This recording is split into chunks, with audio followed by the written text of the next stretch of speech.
going to get a lot done. I have a really great privilege now because I get to introduce to you the first woman senator from the state of Wisconsin.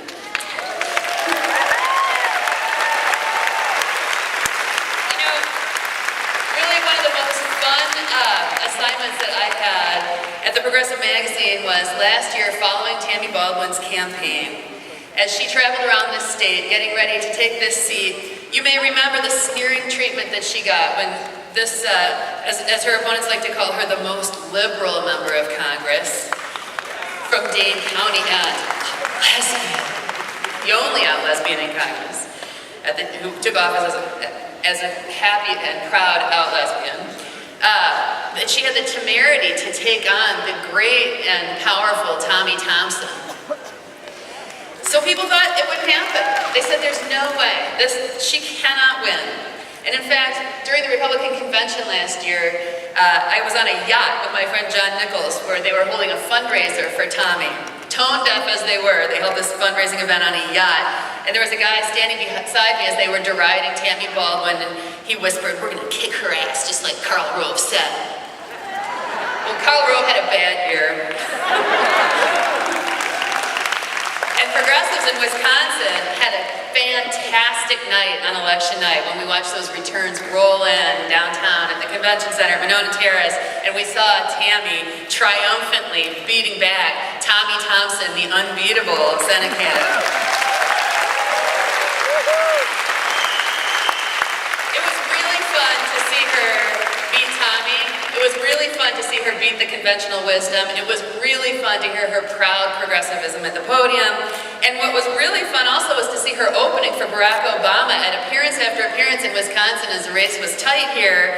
And then to see the president began to adopt some of Tammy's talking points on trade, on justice for workers, on wages. He started taking some of Tammy's lines. And I think that really shows you the power of Wisconsin progressivism in Washington, D.C. Seeing Tammy in the U.S. Senate alongside Bernie Sanders and Elizabeth Warren really gives us hope, and I am so happy to welcome to the stage Tammy Baldwin.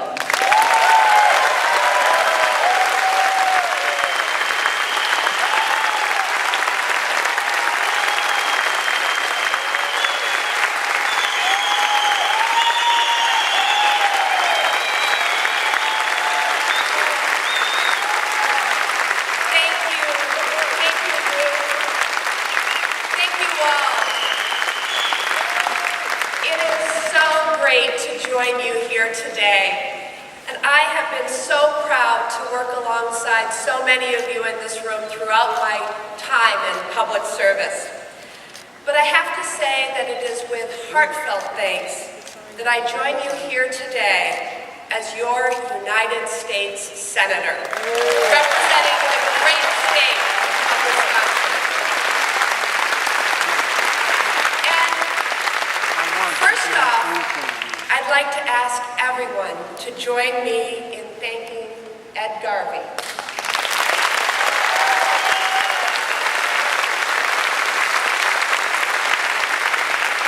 Thanking Ed Garvey for his leadership in bringing progressives together for fighting Bob Best since 2002. You know, we joined together to pay tribute to Ed's commitment to advancing our progressive values and giving all of us an opportunity each year to renew our commitment to doing the same.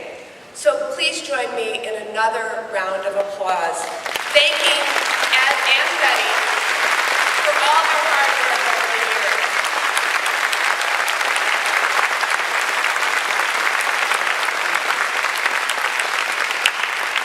Now I stand here today, first and foremost, to thank you all for your friendship, your engagement, and for your commitment to fight for the progressive values that we share and that have defined our state.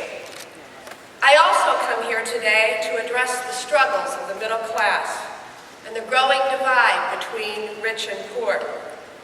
And I will do that. But before I do, I must acknowledge a matter that I know is on your minds, as well as the minds of all Wisconsinites, and that is Syria.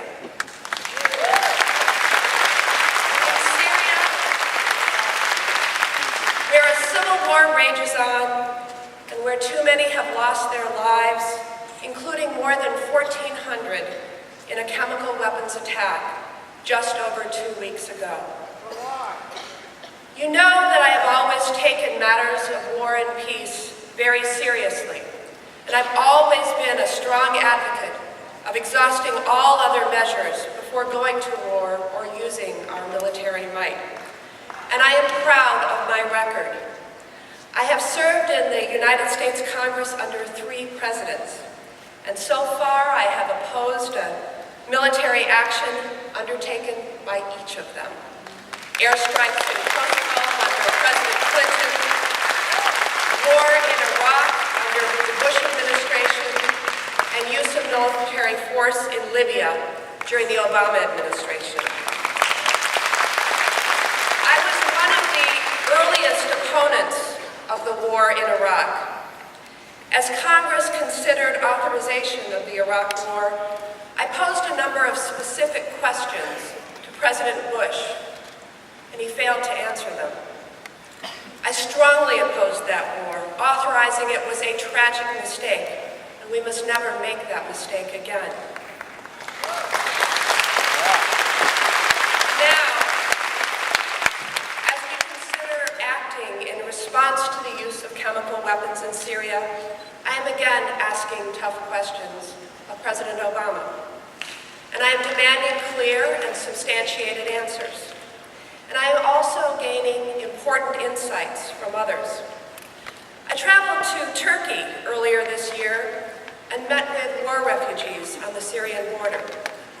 I participated in classified briefings on Capitol Hill and at the White House, and I've heard the voices of thousands of Wisconsinites.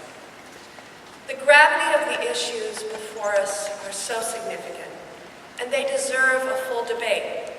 I support having that debate, and I'll be an active participant in it.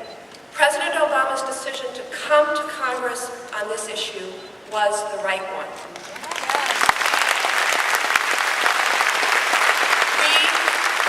We must demand that of all presidents, not just our current president, to come to Congress to get approval before taking military action against the government.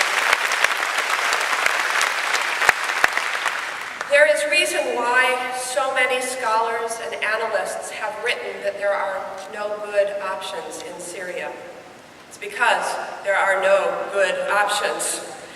The use of chemical weapons is a global atrocity and demands a global response.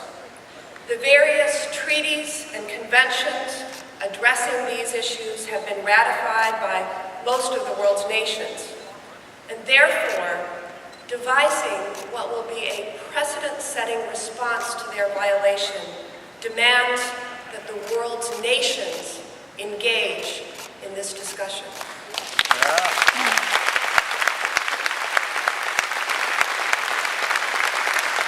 America must not act alone.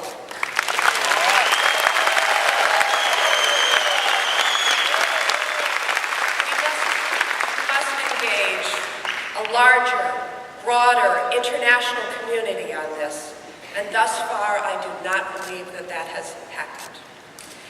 Now, this wouldn't be fighting Bobfest if we didn't take a moment to ask WWBD, what would Bob do? So let me read a brief excerpt from Fighting Bob's floor speech on the eve of his vote on our entry into World War I, nearly a century ago. He starts with Mr. President, but he's addressing the President of the Senate, not the President of the United States. And he says, I had supposed until recently that it was the duty of senators and representatives in Congress to vote and act according to their convictions on all public matters that came before them for consideration and decision. Quite another doctrine has recently been pronounced by certain newspapers, which unfortunately seems to have the profound, considerable support elsewhere. And that is the doctrine of, quote, standing back of the president, without inquiring the president whether the president is right or wrong. For myself, I have never subscribed to that doctrine and never shall. I shall support the President in measures he proposes when I believe them to be right. And I shall oppose measures proposed by the President when I believe them to be wrong. The fact of the matter which the President submits for consideration is of the greatest importance is only additional reason why we should be sure we are right and not be swerved from that conviction or intimidating in its expression in any influence of its power whatsoever. He goes on to say, "It is important for us to speak and vote our convictions in matters of internal policy, though we may unfortunately be in disagreement with this President. It is infinitely more important for us to speak and vote our convictions when the question is one of war and peace, certain to involve the lives and fortunes of many of our people, and it may be the destiny of all of them and of the civilized world as well. If, unhappily, on such momentous questions, the most patient research and conscientious consideration we could give them leave us in disagreement with the President, I know of no course to take except to oppose, regretfully, but not less firmly, the demands of the executive." Albeit a century ago, Bob always has some good counsel. Now I want you to know that I have heard your voices. I share your concerns. And this is an issue that deserves deep, deep consideration and thorough review. And I will continue to ask those tough questions. I will continue to press for answers. And I will continue to listen and to represent our shared values in Washington. And we have many shared progressive values. Earlier this summer, we celebrated Wisconsin's 165th birthday. And throughout our history, progressives have fought for the same values that bring us together this weekend.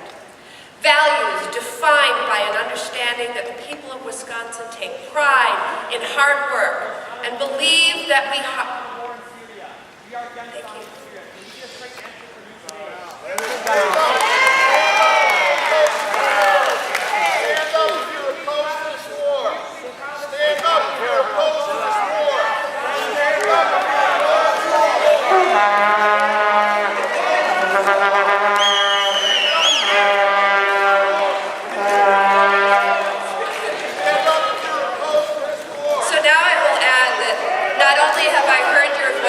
And listened to your concerns. I've seen you visibly express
165th birthday.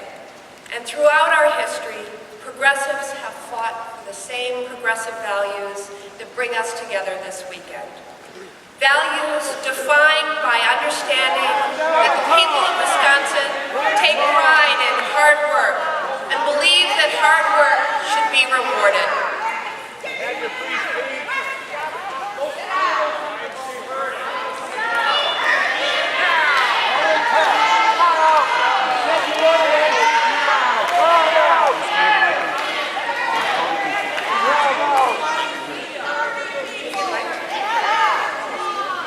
I'm just going to spend about 20 seconds here saying this. I am a Tammy Baldwin Democrat, and I know that she's going to do the best job in Washington.